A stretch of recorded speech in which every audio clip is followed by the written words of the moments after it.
parola di oggi è Zucca-Barucca, una parola che indica una varietà particolare di zucca gialla con la buccia ricca di escrescenze.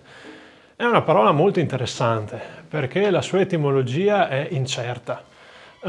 Se voi andate a cercare ad esempio sull'enciclopedia Treccani, vi diranno che quel barucca ha a che fare con il latino veruca, cioè appunto l'escrescenza, però forse c'è un'ipotesi più interessante, più affascinante.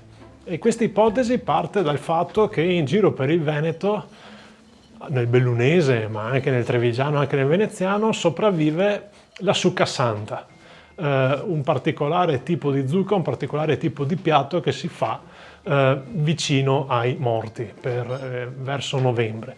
Bene, probabilmente questa Zucca-Barucca è uno dei pochissimi termini che l'ebraico ha donato al Veneto. Alla base ci sarebbe Baruch, termine ebraico che significa santo, benedetto, e infatti noi sappiamo che nella comunità ebraica di Venezia, una delle più ricche e fiorenti di tutto il bacino del Mediterraneo, in corrispondenza di alcune festività come il Capodanno ebraico o il Kippur, le ragazze uscite dalla sinagoga prima dell'alba dovevano correre a casa a fare la succa santa, la succa barucca, un piatto appunto per quel particolare tipo di giorno di festa.